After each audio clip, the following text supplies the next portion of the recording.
Assalamu alaikum wa rahmatullahi wa barakatuhu. This is Sayyida Al Salaam, your certified Australian Muslimah counselor with you, and I welcome you back to our series, Blooming in a Narcissist Garden. In our last talk, we saw NPD from an Islamic perspective. I hope that information was helpful for you. Today, we are going to talk about recognizing a narcissist in your life. In our exploration of relationships, we often encounter varying degrees of challenging dynamics. While we have highlighted 7 key types of relationships to focus on, it's essential to acknowledge that there may be more. Not every toxic relationship is rooted in narcissism. This talk aims to eliminate the signs and behaviors associated with narcissist traits, offering insights for those who may recognize these patterns in others or even in themselves. It's crucial not to rush to self diagnose, instead, use this information as a guide to foster awareness and understanding. By doing so, you can better navigate your interactions and cultivate healthier connections, empowering yourself to reclaim emotional well being in the face of challenging relationships. So let's try to understand, how do you recognize narcissism or narcissist people in your life and gain the clarity needed to foster positive change.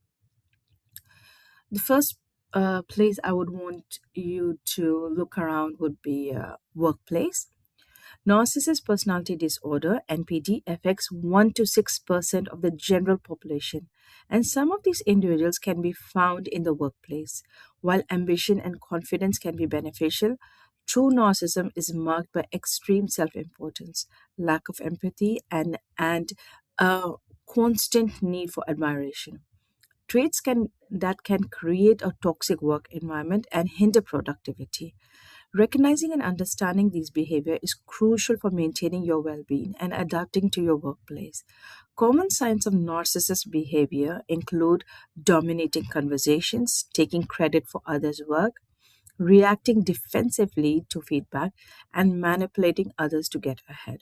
By being aware of these patterns, you can rise above the negativity, stay focused on your goals, and contribute to a positive work culture. We're going to move on to another place: spouse, a loving partnership, a marriage. Um, a loving partnership should foster growth and support, but living with a narcissist spouse can turn it into a source of emotional turmoil. Imagine a partner who consistently seeks validation, often at your expense. They uh, they always show an air of superiority, belittling your feelings and achievements while demanding unwavering admiration. Their favoritism can create a rift, making you feel invisible or unworthy of affection. In moments of vulnerability, they may respond with harsh criticism rather than empathy, leaving you questioning your self worth. Their rigid and controlling behavior can stifle your emotional growth, and their sarcastic remarks can erode your confidence. They may dismiss your feelings, making you feel unheard and unseen. Remember, you deserve empathy, understanding, and emotional safety in your relationships. This emotional manipulation can overshadow joy in the relationship, transforming it into a battleground of insecurity and doubt. The other place that I'm going to talk about, and another relationship that I'm going to talk about, is in laws. Upon joining a new family, you might initially receive abundance of affection and praise. Yet it's essential to be cautious, as this could be a deliberate ploy of narcissist in laws to manipulate and gain control. Now, not everybody is like this, but this is something that I'm talking from a narcissist point of view. I do not want you to um, get um, get worried. Oh my God, is this happening with me? Are my in-laws narcissists? Are my workplace people narcissists? Is my spouse narcissist? No, don't jump to conclusions. Hear me out, and I need you to try and recognize if this is true for you.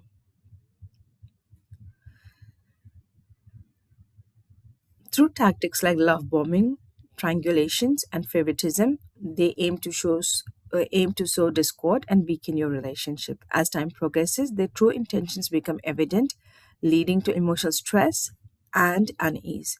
By being vigilant for signs of manipulation, such as ongoing criticism, subtle gaslighting, or upholding your values, you can nurture, and by upholding your values, you can nurture a positive relationship with your in laws while safeguarding your own well being. Beneath the polished exterior of a seemingly um, perfect family, there might be people who are narcissists.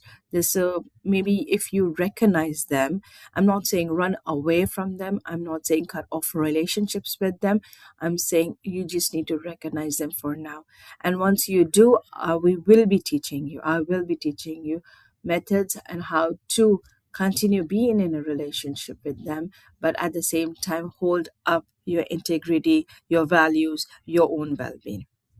We are going to move on to another relationship, family and extended family members. Beneath the polished exterior of a seemingly perfect family often lies a hidden reality of narcissism, deceit, and emotional turmoil. Narcissist family members crave constant attention and validation, leaving others drained and struggling to meet their never ending demands. This toxic dynamic can deeply impact a child's self esteem, as narcissist parents view vulnerability as weakness and fail to provide the compassionate nurturing emphasized in Islamic teaching. Recognizing common narcissist tactics such as entitlement, lack of empathy, blame shifting is crucial for protecting your emotional well being. So, you find this in family and extended family members. Then, if you recognize this as in your family or extended family members, these are the traits of narcissism. And once you have recognized the person in your family or extended family, that's when you have to think now, okay, I now understand that this person has narcissism traits, and how do I respond to them is very important. Let's talk about friends. Friendship can should be built on trust, empathy, and support. But when a friend exhibits narcissist traits, these essential elements are absent. While narcissist friends may initially seem charming, their relationship often leave you feeling drained, unheard, and undervalued. They tend to dominate conversation, lack emotional depth, display a sense of entitlement, and avoid accountability.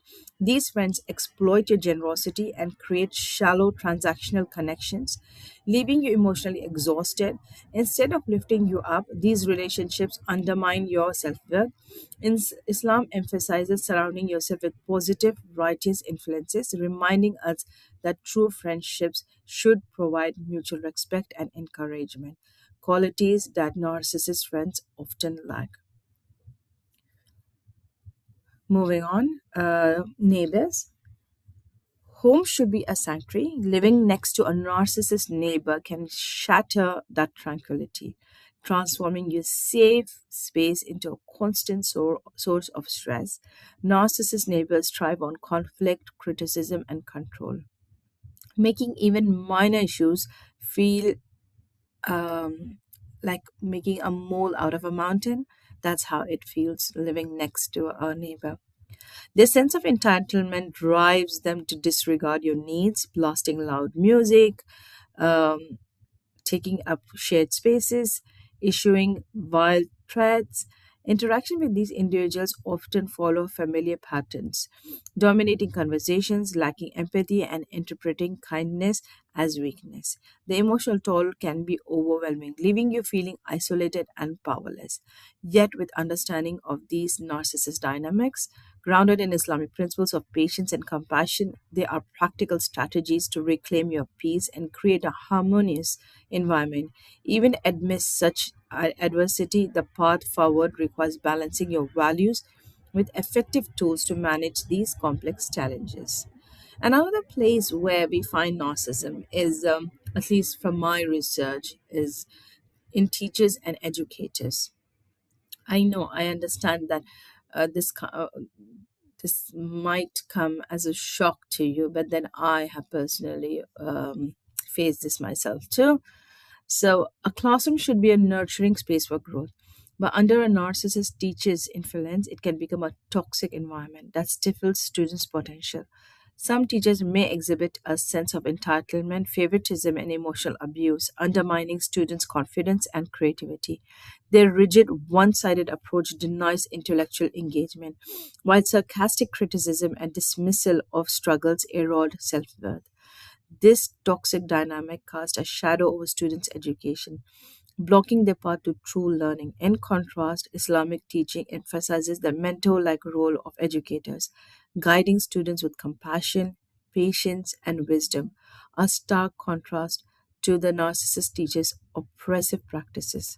While dealing with such challenges can be emotionally draining, maintaining resilience grounded in Islamic principles of perseverance and self care can help students weather this adversity and reclaim the classroom as a space for growth and fulfillment. We do know that Prophet Sallallahu Alaihi Wasallam was the best of teachers, and his way of teaching was filled with compassion and patience, and he would he would focus more on the student than on himself. So I leave you with this question. When reflecting on your relationship, are there any that leave you feeling drained? Have you experienced any manipulative tactics through these relationships? How did it affect your relationship? How did you balance respecting Islamic values when dealing with narcissist person? I see you in our next talk.